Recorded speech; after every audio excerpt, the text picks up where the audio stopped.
Hello friends, welcome to the Lotus point.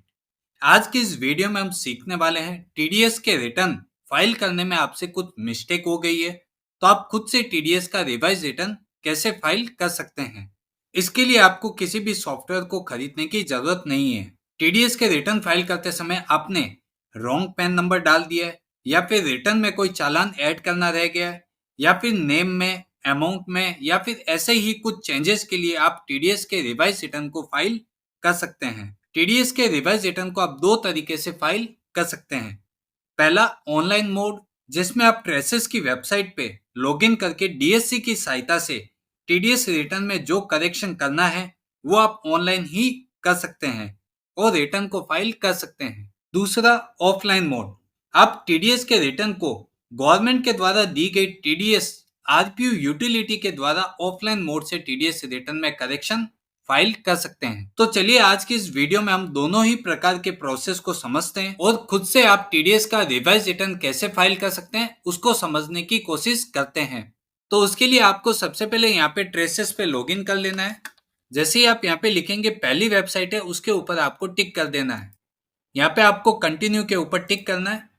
Left hand side में आपको login as a deductor, उसके ऊपर आपको टिक कर देना है। जैसे ही आप यहाँ पे टिक करेंगे आपको यूजर आईडी, आपका टैन नंबर और पासवर्ड से आपको लॉगिन करना होगा। जैसे ही आपने यहाँ पे सारी इंफॉर्मेशन फिल कर दी है आपको लॉगिन के ऊपर टिक कर देना है। जैसे ही आप लॉगिन के ऊपर टिक करते हैं तो आपका डैशबोर्ड कुछ इस तरह शो होगा। अब हम यहाँ पे टीडीएस के रिवाइज रिटर्न को फाइल करना चाहते हैं तो उसके लिए आपको सबसे पहले कंसोलिडेशन फाइल को डाउनलोड लगाना होगा।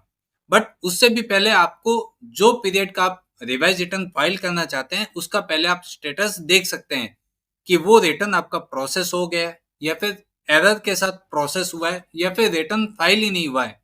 उन चीजों को हम यहाँ पे चेक कर सकते हैं। तो उसके लिए आपको सिंपली स्टेटमेंट के ऊपर टिक करना है। यहाँ पे स्टेटमेंट स्टेटस, इसके ऊपर आपको टिक कर देना है।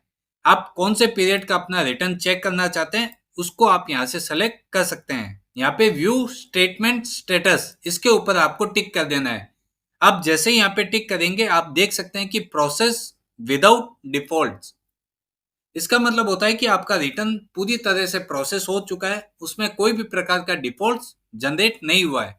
अगर आप चाहते हैं कि आपको डिफॉल्ट्स को चेक करना है तो आपको सिंपली डैशबोर्ड के ऊपर टिक कर देना है। यहाँ पे नीचे नीचे आप देख सकते हैं आउटस्टैंडिंग डिमांड्स, इसके ऊपर आपको टिक कर देना है। जैसे ही आप यहाँ पे टिक करेंगे कौन कौन से पीरियड के लिए कितनी डिमांड यहाँ पे निकली हुई है वो चीज आप यहाँ पे देख सकते हैं।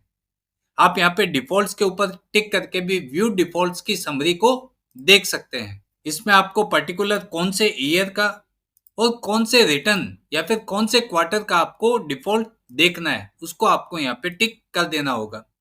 इससे अच्छा आपको ढूंढने में दिक्कत होगी कि कौन से पीरियड में डिफॉल्ट निकला है नहीं निकला है। इससे अच्छा है कि आपको डैशबोर्ड के ऊपर टिक करके आपको जनरली यहाँ पे आउटस्टैंडिंग डिमांड के ऊपर टिक कर देना है।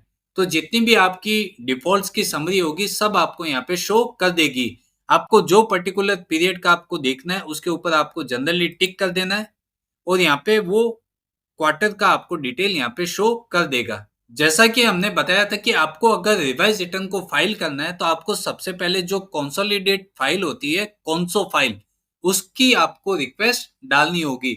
आपकी अगर कॉन्सो फाइल की रिक्वेस्ट सक्सेसफुली हो जाती है तब आप उसके बेस पे अपने टीडीएस के रिटर्न को रिवाइज कर सकते हैं। उसके लिए आपको यहाँ पे रिक्वेस्ट फॉर कॉन्सो फाइल के ऊपर टिक कर देना है।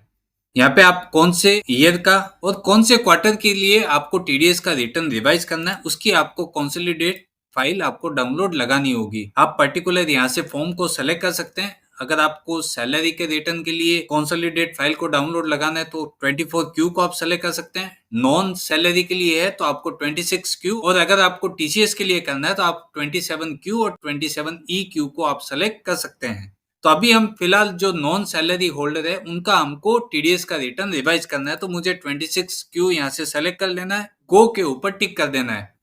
अब आप इसको दो तरीके से कर सकते हैं। अगर आपके प्रोफाइल में डीएससी रजिस्टर है तो आपको यहाँ पे कोई भी पर्टिकुलर डिटेल्स को फाइल करने की जरूरत नहीं है। आपको डायरेक्टली डिजिटल सिग्नेचर के ऊपर टिक करना है और वैलिडेट डीएससी के ऊपर टिक कर देना है। अगर आपकी डीएससी रजिस्टर्ड होगी तो ये रिक्वेस्ट ऑटोमेटिकली ले लेगा। अगर आपके प्रोफाइल में डीएससी रजिस्टर नहीं है तो आपको नॉर्मल केवाईसी वैलिडेशन को कंप्लीट करना होगा। आप जैसे इस पॉपअप को सेलेक्ट करेंगे, यहाँ पे प्रोसीड के ऊपर टिक कर देंगे। तो यहाँ पे आप जो पर्टिकुलर क्वार्टर का कौन-सा फाइल आप डाउनलोड करना चाहते हैं, उस पर्टिकुलर रिटर्न की आपको यहाँ पे बेसिक इंफॉर्मेशन डालनी होगी। जहाँ पे आपने अपने रिटर्न फाइल करते समय जिन चालान के ऊपर आपने एक से अधिक पैन नंबर को शो किया है, उन एंट्रीज को आपको यहाँ पे पुट करना होगा। आप पर्टिकुलर एक चालान को यहाँ पे वेरीफाई करवा सकते हैं। यहाँ पे सबसे पहले पूछ रहा है कि टोकन नंबर, जो आपने रिटर्न फाइल किया है, ओरिजिनल रिटर्न का आपको यहाँ पे टोकन नंबर देना होगा। उसको भी आप कहाँ से लाएंगे? आपको सिंपली ई फाइलिंग वेबसाइट के ऊपर 10 लॉगिन आपको कर लेना है। इनकम टैक्स डिपार्टमेंट, यहाँ पे जहाँ पे आपको 10 से आपको लॉगिन कर देना है। यहाँ पे सिंपली आपको 10 नंबर और आपका जो पासवर्ड है उसको आपको यहाँ पे मेंशन कर देना है। जैसे ही आप लॉगिन करेंगे, आपको ई फाइल के ऊपर इनकम टैक्स फॉर्म्स, यहाँ पे व्यू फाइल फॉर्म्स, जैसे ही आप इसके ऊपर टिक करेंगे, आपने जो रिटर्न्स आपने फाइल किए हैं उसकी आपकी समरी यहाँ पे शो हो जाएगी। अभी हमें फिलहाल जैसे 23, 24 का डिटेल देखना है, तो इसके ऊपर मुझे टिक कर देना है। यहाँ पे क्वार्टर 4, यहाँ पे आपको RRR नंबर शो होगा, जिसके ऊपर आपको व्यू के ऊपर टिक कर देना है। इन नंबर को टोकन नंबर बोलते हैं। इसको आपको डायरेक्टली यहाँ से कॉपी कर लेना है। अदरवाइज आप चाहते हैं तो इस रेसिप्ट को भी आप यहाँ से डाउनलोड कर सकते हैं और यहाँ पे भी जो RRR नंबर आता है उसको आप कॉपी कर सकते हैं। तो सिंपली आपको यहाँ पे टोकन नंबर में जो प्रोविजनल रिसिप्ट नंबर होती है उसको आपको यहाँ पे मेंशन कर देना है। उसके बाद जो पर्टिकुलर चालान जिसमें एक से अधिक पैन के ट्रांजैक्शन हुए हैं, उनको आपको यहाँ पे सेलेक्ट कर लेना है। उस चालान का BSR कोड, कौन सी डेट को पेमेंट हुआ है, उस पर्टिकुलर चालान का सीरियल नंबर और वो पर्टिकुलर चालान का अमाउंट कितना था, उसको आपको यहाँ पे मेंशन कर देना है। उसके बाद यहाँ पे आपको उस चालान में जो पर्टिकुलर पैन के ट्रांजैक्शन है, उन चालान को आपको यहाँ पे मेंशन कर देना है। वो पर्टिकुलर पैन के सामने आपने कितना TDS डिपॉजिट किया है, उसकी अमाउंट आपको यहाँ पे लिख देनी है। आपको यहाँ पे ये ध्यान रखना है कि जो चालान में सबसे अधिक पैन के ट्रांजैक्शन ऐड हुए हैं, उन्हीं चालान को आप फर्स्ट प्रायोरिटी में लें, तो उससे आपका एक ही बार में प्रोसेस कंप्लीट हो जाएगा। आपको सिंपली यहाँ पे वो डिटेल्स फिल करके आपको प्रोसीड के ऊपर टिक कर देना है। जैसे ही आप प्रोसीड के ऊपर टिक करेंगे, आपकी रिक्वेस्ट ऑटोमेटिकली सबमिट हो जाएगी, जिसको आप डाउनलोड्स में आके रिक्वेस्टेड डाउनलोड के ऊपर टिक कर देना है। यहाँ पे आपकी जो भी रिक्वेस्ट पर्टिकुलर फाइल हुई है उसको आप यहाँ पे देख सकते हैं। आप यहाँ पे देख सकते हैं कि 13 अगस्त को क्वार्टर 4 का कौन सा फाइल डाउनलोड लगाया था, जिसका स्टेटस अभी अवेलेबल आ रहा है। आपको ये ध्यान रखना है कि आप जब भी अपना प्रोसेस स्टार्ट करें, यहाँ पे जब तक स्टेटस में अवेलेबल नहीं आएगा, आप अपने रिटर्न को प्रोसेस नहीं कर सकते हैं। तो आपको इसको सेलेक्ट कर लेना है और आपको यहाँ पे HTTP डाउनलोड के ऊपर टिक कर देना है। जैसे ही आप इसके ऊपर टिक करेंगे, आपकी कौन-सा फाइल डाउनलोड हो जाएगी। अगर आप ऑफलाइन मोड से TDS के रिवाइज रिटर्न को प्रोसेस करना चाहते हैं, तो आपको कौन-सा फाइल के थ्रू ही करना होगा। अदरवाइज अगर आप चाहते हैं तो इसका दूसरा मोड है, जहाँ पे आप ऑनलाइन करेक्शन भी कर सकते हैं। उसके लिए आपको डिफॉल्ट्स के ऊपर रिक्वेस्ट फॉर करेक्शन, उसके ऊपर आपको टिक कर देना है। यहाँ पे अगर आपके प्रोफाइल में DSC रजिस्टर होगी, तो आपके सारे ऑप्शंस यहाँ पे अवेलेबल हो जाएंगे। जैसे आप चालान को ऐड कर सकते हैं, पैन में ऑनलाइन करेक्शन कर सकते हैं, चालान में कुछ मिस्टेक हुई है तो उसको आप रेक्टिफाई कर सकते हैं। अदरवाइज अगर आपका DSC रजिस्टर नहीं है, तो आप सब ऑप्शन को यूज नहीं कर पाएंगे। आपको यहाँ पे प्रोसीड के ऊपर टिक कर देना है। आप कौन से ईयर का आपको करेक्शन करना है, उस पीरियड को आपको यहाँ पे सेलेक्ट कर लेना है। यहाँ पे आप करेक्शन ऑनलाइन करना चाहते हैं, ऑफलाइन करना चाहते हैं, दोनों ऑप्शन आपके सामने अवेलेबल है। आपको यहाँ पे सिंपली ऑनलाइन के ऊपर टिक कर देना है और सबमिट रिक्वेस्ट के ऊपर आपको टिक कर देना है। यहाँ पे कह रहा है कि आपकी रिक्वेस्ट करेक्शन के लिए चली गई है। आपको ट्रैक करेक्शन रिक्वेस्ट के ऊपर टिक कर देना है। उस रिक्वेस्ट को ट्रैक करने के लिए आपको यहाँ पे व्यू ऑल के ऊपर टिक कर देना है। आप देख सकते हैं कि आपने जो अभी रिक्वेस्ट की थी क्वार्टर 4 के लिए, वो यहाँ पे ऑनलाइन अवेलेबल है। इसको आप यहाँ पे अवेलेबल के ऊपर आप टिक कर सकते हैं। आप अगर DSC है आपके पास, तो मैंने आपको बोला था कि सब ऑप्शंस आपके सामने इनेबल हो जाएंगे। अदरवाइज आप कुछ ऑप्शंस में ही चेंजेस या करेक्शन कर सकते हैं। आप नॉर्मल KYC को सेलेक्ट करके आपको प्रोसीड के ऊपर टिक कर देना है। आपको यहाँ पे जो बेसिक इंफॉर्मेशन है, जिस पर्टिकुलर चालान में ज्यादा पैन के ट्रांजेक्शन्स हुए हैं, उन्हीं चालान को आपको यहाँ पे मेंशन कर देना है। अब जैसे ही इसको प्रोसीड करेंगे, आपके सामने करेक्शन विंडो ओपन हो जाएगा, जिसमें आप पर्टिकुलर चालान में अगर interest amount, late fees amount, penalties अगर आपको उनको चेंजेस करना हो, या फिर कुछ चालान जो ऐड नहीं हुए हैं उनको आप यहाँ पे मैन्युअली ऐड कर सकते हैं। इस प्रोसेस में आपको ये ध्यान रखना है कि अगर आपकी डीएससी रजिस्टर नहीं है तो आप मेक श्योर पहले अपने प्रोफाइल में डीएससी को रजिस्टर कर लें, जिससे आप सब फंक्शंस को यूज कर पाएंगे। तो ये तो था कि एक आप अगर ऑनलाइन करेक्शन करना चाहते हैं तो आप सिंपली यहाँ पे रिक्वेस्ट फॉर करेक्शन में आप अपनी डिटेल्स को फिल करके यहाँ पे आप करेक्शन को ऑनलाइन कर सकते हैं। अब हम समझते हैं कि जो गवर्नमेंट की टीडीएस की आरपीयू यूटिलिटी है उसके थ्रू मैं अपने रिटर्न को कैसे रिवाइज कर सकता हूँ। तो आपने यहाँ पे सबसे पहले कौनसो फाइल को आपने डाउनलोड लगा लिया है। आपको सिंपली यहाँ पे गूगल पे लिख देना है कि टीडीएस आरपीयू यूटिलिटी। यहाँ पे पहले ही पहला वेबसाइट यहाँ पे आपके सामने ओपन हो जाएगा, जहाँ पे आपको यहाँ पे डाउनलोड ई टीडीएस और क्वार्टरली रिटर्न्स, जिसमें आप रेगुलर या फिर करेक्शन दोनों में से किसी भी फाइल को आप चूज कर सकते हैं। यहाँ पे पहला ही पहला ऑप्शन आएगा न्यू में, जिसको आपको यहाँ पे टिक कर देना है। जैसे ही आप यहाँ पे टिक करेंगे, आपका जो आरपीयू फाइल है वो यहाँ पे डाउनलोड हो गया है। आप उसको एक फोल्डर के अंदर सेव कर सकते हैं। टीडीएस करेक्शन करके एक मैंने फोल्डर बना दिया है, उसके अंदर मैं दोनों फाइलों को सेव कर देता हूँ। जो आरपीयू यूटिलिटी है उसको आप यहाँ पे एक्सट्रैक्ट कर सकते हैं। जैसे ही आप एक्सट्रैक्ट करेंगे, यहाँ पे आप अंदर फोल्डर में देखेंगे टीडीएस आरपीयू। इसको आपको फाइल को रन कर देना है, इसको आपको ओके कर देना है। यहाँ पे आपका एक टीडीएस आरपीयू यूटिलिटी ओपन हो गया है। यहाँ पे आपको फॉर्म नंबर को आपको सेलेक्ट करना है कि कौन से फॉर्म को आप यहाँ पे करेक्शन करना चाहते हैं। यहाँ पे करेक्शन के ऊपर आप टिक कर सकते हैं और ओके के ऊपर आपको टिक कर देना है। अब अगर आपने पहले से कोई करेक्शन की फाइल को सेव करके रखा है तो आपको यहाँ पे सेव फाइल को ओपन करना होगा, अदरवाइज आप कौनसो फाइल को यहाँ से ओपन कर सकते हैं। तो सबसे पहले आपको क्या करना होगा कि आपकी जो कौनसो फाइल है वो जिप फाइल है, उसको आपको अनजिप करना होगा। उस पर आपको राइट क्लिक करके एक्सट्रैक्ट हियर आपको करना होगा। यहाँ पे एक्सट्रैक्ट हियर करते समय आपसे एक पासवर्ड पूछेगा, जो पासवर्ड आपको ट्रेसेस की वेबसाइट के ऊपर मिल जाएगा। यहाँ पे आप डाउनलोड रिक्वेस्टेड डाउनलोड, इसके ऊपर जहाँ पे आपने कौनसो फाइल को डाउनलोड लगाया था उसके नीचे यहाँ पे पासवर्ड रिलेटेड हेल्प यहाँ पे आपको दिख जाएगी, उसके ऊपर आपको टिक कर देना है पासवर्ड फॉर कौनसो फाइल।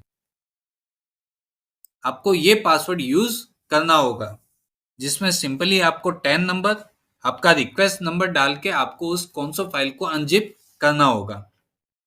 तो आपको यहाँ पे अपने पासवर्ड में 10 number under score request number यहाँ पे पुट कर देना है, इसको ओके कर देना है। जैसे ही आप अगर ओके करते हैं, अगर आपने पासवर्ड सही डाला है तो आप यहाँ पे देख सकते हैं फोल्डर में आपकी फाइल्स अनजिप हो गई है। आपको यहाँ पे 10 नंबर का ध्यान रखना है और रिक्वेस्ट नंबर आप यहाँ पे देख सकते हैं कि जिस दिन आपने रिक्वेस्ट की थी वो रिक्वेस्ट नंबर यहाँ पे जनरेट हो गया है। आपकी यहाँ पे फाइल अनजिप हो गई है, इस बात को आपको यहाँ पे कॉपी कर लेना है। आपका जो टीडीएस आरपीयू सॉफ्टवेयर है उसमें आपको इंपोर्ट कौनसो फाइल के ऊपर टिक करना है, जहाँ पे आपने पाथ सेलेक्ट किया है उस फाइल को आपको यहाँ पे सेलेक्ट कर लेना है। आपको ओके के ऊपर टिक कर देना है। फाइल इंपोर्ट सक्सेसफुली हो गई है। आप यहाँ पे देख सकते हैं कि जो आपने रिटर्न फाइल करते समय बेसिक इंफॉर्मेशन यहाँ पे पुट की थी वो सब चीजें यहाँ पे शो हो गई है। आपको यहाँ पे क्या करेक्शन करना है उस चीज को आपको यहाँ पे देख लेना है। अभी हम यहाँ पे फिलहाल एक पार्टी थी जिनके हमने पैन नंबर गलती से दूसरी पार्टी का पुट कर दिया था, तो हमें उस पैन नंबर को करेक्शन करना है। उसके लिए आपको यहाँ पे चालान में कोई भी चेंजेस नहीं करना है, आपको डायरेक्टली एनेक्सर के ऊपर आ जाना है। यहाँ पे आप पहले देख सकते हैं कि आपको कौन सी पार्टी के नाम में या फिर पैन नंबर में करेक्शन करना है, उसको आपको सेलेक्ट कर लेना है। यहाँ पे हमें इस पार्टी के पैन नंबर में करेक्शन करना है। हमने गलती से किसी और पर्सन का पैन नंबर यहाँ पे पुट कर दिया था। उसके लिए आपको एकदम होम पे आ जाना है। आपको यहाँ पे अपडेट मोड के ऊपर आपको टिक कर देना है। अगर आप केवल पैन में अपडेट करना चाहते हैं तो आप यहाँ पे पैन अपडेट को सेलेक्ट कर सकते हैं। अदरवाइज अगर आप चाहते हैं कि और भी कुछ करेक्शन करना है तो आप अपडेट के ऊपर टिक कर सकते हैं। अपडेट के ऊपर आप टिक करेंगे तो आप बेसिकली यहाँ पे सेक्शन को चेंज कर सकते हैं, आप यहाँ पे नाम में चेंज कर सकते हैं, पैन में करेक्शन कर सकते हैं और भी बहुत सारी चीज़ों को आप यहाँ पे अपडेट कर सकते हैं। अगर आपको लगता है कि नहीं मुझे केवल पैन में ही करेक्शन करना है, बाकी सब टैब में गलती से कहीं मिस्टेक नहीं हो जाए, तो उसके लिए आप यहाँ पे पैन अपडेट को भी सेलेक्ट कर सकते हैं। यहाँ पे जो पैन नंबर आपको मेंशन करना है, उसको आपको यहाँ पे इरेज करके नया पैन नंबर आपको यहाँ पे लिख देना है। यहाँ पे हमें पैन नंबर के साथ नाम में भी करेक्शन करना था, इसके लिए हमने वहां पे अपडेट के ऑप्शन को सेलेक्ट किया है। अब यहाँ पे नाम भी जो आप करेक्शन करना चाहते हैं उसको भी आप यहाँ पे लिख सकते हैं। और भी अगर आपको डेट में, अमाउंट में, टीडीएस के अमाउंट में कुछ करेक्शन करना है तो आप यहाँ पे करेक्शन कर सकते हैं। अदरवाइज आप इसको ऐसे ही एज इट इज रख सकते हैं। अब आप चाहते हैं कि अगर आपके करेक्शंस बहुत ज्यादा है तो आप इस फाइल को आप सेव भी कर सकते हैं। आप चाहते हैं तो इस ड्राफ्ट को आप सेव रख सकते हैं। इसको आप सिंपली सेव के ऊपर आपको टिक कर देना है। तो ये ड्राफ्ट आपका सेव हो गया। अगर आपको लगता है कि बहुत सारे चेंजेस है जो मैं एक बार में नहीं कर सकता हूं, तो आप इस फाइल को सेव करके भी बाद में कभी भी इसको ओपन करके आप और चेंजेस को कर सकते हैं। अब हमने इस टीडीएस के रिटर्न में पैन का करेक्शन किया है, पार्टी के नाम में करेक्शन किया है और हमें लगता है कि अब इतने ही करेक्शन हैं। अब मुझे इस फाइल को कैसे आगे प्रोसेस करना होगा। अगर आपको लगता है कि और भी पैन में कुछ मिस्टेक्स हुई है तो आप उस रो के आगे जाके यहाँ पे सेलेक्ट चेंजेस के मोड को आप यहाँ पे टिक कर सकते हैं, जिसमें आप पैन अपडेट या फिर केवल अपडेट के ऊपर आप टिक कर सकते हैं। जिस भी रो को आपको अपडेट करना है उस रो को आपको यहाँ पे सेलेक्ट कर लेना है। उसके बाद जब आपका सारा अपडेट पूरा हो जाए उसके बाद आपको यहाँ पे सिंपली क्रिएट फाइल के ऊपर आपको टिक कर देना है। जैसे ही आप क्रिएट फाइल के ऊपर आप टिक करेंगे, यहाँ पे आपसे 3 चीजें पूछेगा। सबसे पहले पूछेगा कि चालान इनपुट फाइल जिसका पाथ कहाँ पे है, उस फाइल को आपको यहाँ पे सेलेक्ट कर लेना है। तो चालान फाइल आप कहाँ से डाउनलोड कर सकते हैं, आपको मैंने बताया। यहाँ पे आप इनकम टैक्स में लॉगिन आपको यहाँ पे कर लेना है। यहाँ पे ई फाइल, ई पे टैक्स, इसके ऊपर आपको टिक करना है। यहाँ पे आप देख सकते हैं कि चालान स्टेटस इंक्वायरी, सीएसआई फाइल बोलते हैं, इसके ऊपर आपको टिक कर लेना है। इसके लिए आपको ये ध्यान रखना है कि आप कौन से पीरियड का रिटर्न करेक्शन करना चाहते हैं, उसके चालान के पेमेंट्स कब हुए हैं, उनको आपको यहाँ पे सेलेक्ट कर लेना है। सपोज हमने जो पेमेंट किए होंगे वो अप्रैल से लेके जून मंथ के अंदर होंगे, तो मुझे यहाँ पे फिल्टर चालान के ऊपर टिक कर देना है। अगर उन पर्टिकुलर में कुछ चालान होंगे तो आप उस फाइल को डाउनलोड कर सकते हो। आपको डाउनलोड चालान फाइल के ऊपर टिक करना है। आप देख सकते हैं कि आपकी सीएसआई यहाँ पे डाउनलोड हो गई है। तो सबसे पहले यहाँ पे आपको चालान इनपुट फाइल नेम, जिसमें आपको सीएसआई का पाथ यहाँ पे सेलेक्ट करना होगा, आपको ब्राउज के ऊपर टिक करना है। आपकी जो फाइल थी उसको आपको यहाँ पे ओपन कर लेना है। उसके बाद पूछता है कि आपने जो टीडीएस रिटर्न के लिए जो प्रोसेस किया है उस फाइल को आपको कहाँ पे सेव करना है। अगर इसमें कुछ एरर आती है या फिर विदाउट एरर इसको सेव करना है तो उसका पाथ आपको यहाँ पे सेलेक्ट करना होगा। तो आप उसको कहाँ पे सेव करना चाहते हैं उसमें आप यहाँ पे मेंशन कर सकते हैं, वहां पे आप यहाँ पे सेव कर सकते हैं। उसके बाद पूछता है कि consolidate file name with path, यहाँ पे जो आपने कौनसो फाइल को डाउनलोड लगाया था उसका पाथ आपको यहाँ पे सेलेक्ट कर लेना है और यहाँ पे थर्ड नंबर में उसके पाथ को यहाँ पे मेंशन कर देना है। अब अगर आपने तीनों फाइलों को बराबर और सही तरीके से मेंशन किया है तो आपको यहाँ पे वैलिडेट के ऊपर टिक कर देना है। अगर इसमें कुछ भी एरर या फिर मिस्टेक्स होगी तो यहाँ पे एक आपको डैशबोर्ड पे पॉपअप आ जाएगा। अदरवाइज यहाँ पे आपको लिखा हुआ आएगा फाइल वैलिडेट कंप्लीटेड सक्सेसफुली। अगर कुछ एरर या मिस्टेक नहीं होगी तो आप इस प्रोसेस को ओके कर सकते हैं। आफ्टर सक्सेसफुल आपको एक पॉपअप आएगा, इसको आप ओके कर सकते हैं। आपकी जो करेक्शन फाइल है वो सब आपकी यहाँ पे अवेलेबल हो गई है। अब यहाँ पे आपको ये ध्यान रखना है कि जो एफवीयू फाइल है इसको आपको यहाँ पे जिप कर लेना है। यहाँ पे भी 2 ऑप्शन है। अगर आपके पास इनकम टैक्स वेबसाइट पे 10 का लॉगिन है तो आप खुद का रिटर्न खुद से फाइल कर सकते हैं। अदरवाइज आपको ये फोल्डर को कॉपी करके जहां से भी आप टीडीएस के रिटर्न को फाइल करवाते हैं उनको ये पूरा फोल्डर दे सकते हैं।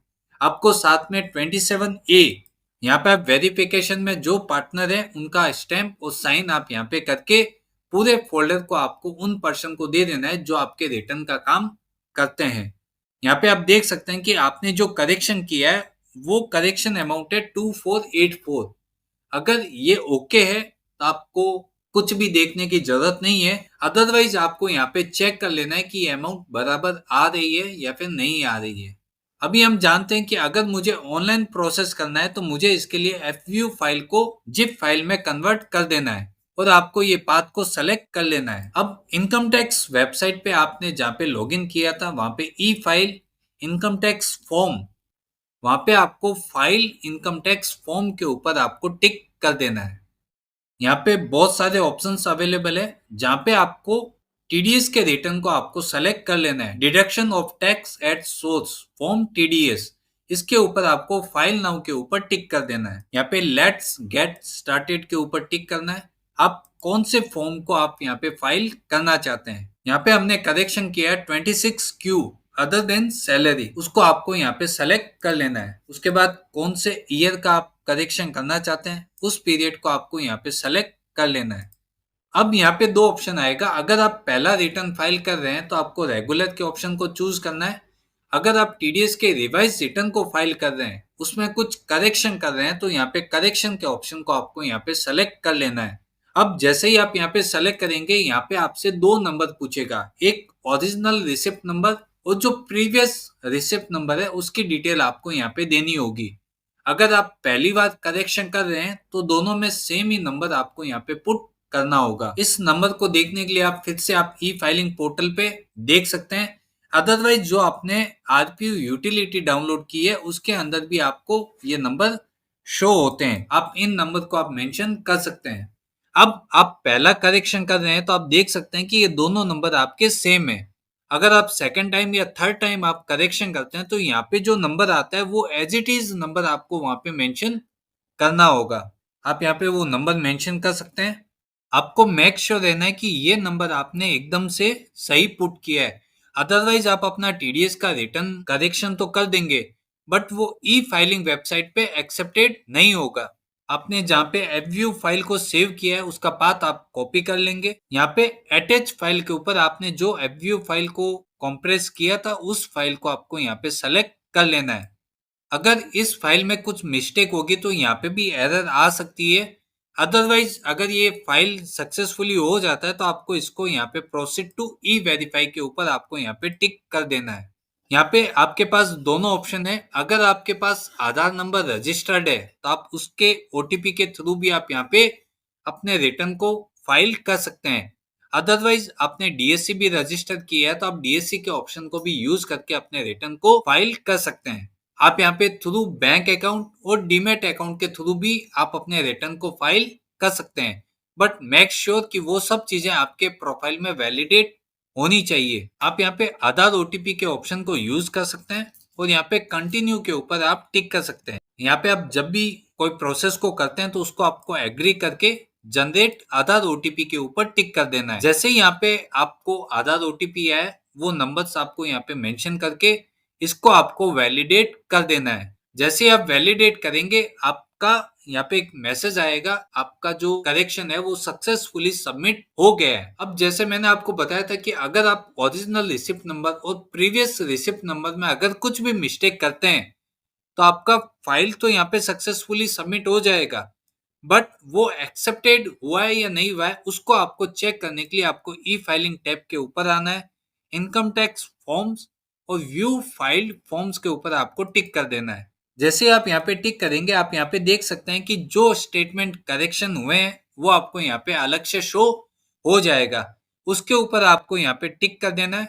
जो पीरियड का आप करेक्शन देखना चाहते हैं यहाँ पे एक्सेप्टेड एट सीपीसी और एक्सेप्टेड एट ई फाइलिंग, ये दोनों ही ऑप्शन वहां पे आ जाएंगे। अब आप जैसे ही ई फाइलिंग के प्रोसेस को सबमिट करेंगे ओटीपी के थ्रू, यहाँ पे accepted at e filing immediate आ जाना चाहिए। इसका मतलब आपने जो फाइल अपलोड की है वो एकदम सही है, आपने जो ओरिजिनल और प्रीवियस रिसिप्ट नंबर डाले हैं वो भी सही है, तो यहाँ पे automatically accepted at e filing आ जाएगा। आप उस रिसिप्ट को यहाँ पे डाउनलोड कर सकते हैं। अगर यहाँ पे रिसिप्ट या फिर एक्सेप्टेड नहीं आता है तो इसका मतलब आपका जो फाइल का फॉर्मेट है वो पूरा ना हो सकता है। आपने रिसिप्ट नंबर कहीं पे मिस्टेक किया है तो आपको उसको एक बार चेक करके वापस से इसको अपलोड कर देना है। अब यहाँ पे आपको जो सबसे बड़ी दिक्कत आती है कि जब भी आप अपना आरपीयू से कोई भी करेक्शन की फाइल को रेडी करते हैं और आप अगर उसको सेम डे उसको सबमिट नहीं करते हैं, तब भी आपकी ये एरर आ सकती है। उसके लिए आपको यहाँ पे टीडीएस की जो वेबसाइट है, यहाँ पे आपको देख लेना है कि आप जब भी अपना टीडीएस का रिवाइज रिटर्न फाइल करते हैं, तब मेक श्योर रहें कि उस दिन आप यहाँ से नई यूटिलिटी डाउनलोड करके ही अपने प्रोसेस को कंप्लीट करें, क्योंकि यहाँ पे एवरी डे नए नए अपडेट्स आते रहते हैं। अगर आपने प्रीवियस यूटिलिटी से एबव्यू फाइल को जनरेट किया है, तो हो सकता है कि वो आपकी ई फाइलिंग पेज पे एक्सेप्ट नहीं हो। तो आप मेक श्योर हैं कि जब भी आप अपना टीडीएस का रिवाइज रिटर्न फाइल करें, यहाँ से आप लेटेस्ट यूटिलिटी को ही डाउनलोड करके अपने प्रोसेस को कंप्लीट करें। तो ये तो था कि हमने टीडीएस के रिटर्न में अगर आपसे कुछ भी मिस्टेक्स हो गई है, चाहे वो पैन के रिलेटेड हो, कोई चालान आपसे ऐड करना रह गया हो, कोई अमाउंट में मिसमैच हुआ हो, तो आप उन सभी करेक्शन को आप ऑनलाइन और ऑफलाइन दोनों ही मोड से आप फाइल कर सकते हैं। अगर आपके पास डीएससी है, तो आप ऑनलाइन मोड से अपने प्रोसेस को इजी वे में करेक्शन कर सकते हैं। अदरवाइज आप इन स्टेप्स को फॉलो करके आप ऑफलाइन तरीके से भी अपने रिटर्न को रिवाइज कर सकते हैं। आप मेक श्योर रहें कि दोनों ही केस में आपके रिटर्न्स एक्सेप्टेड हो जाने चाहिए। अगर आपके रिटर्न एक्सेप्टेड हो गए हैं, तो 3 दिन में आपके करेक्शन कंप्लीट हो जाएंगे। अगर आपको ये वीडियो अच्छी लगी हो, तो इसको अधिक से अधिक लोगों तक शेयर कीजिए, इसको आप अधिक से अधिक लाइक कीजिए, और हमारे चैनल पे आप अगर पहली बार विजिट कर रहे हैं, तो आप हमारे चैनल को सब्सक्राइब कर लें, जिससे ऐसा ही अपडेट्स आपको मिलते रहेंगे। Thank you.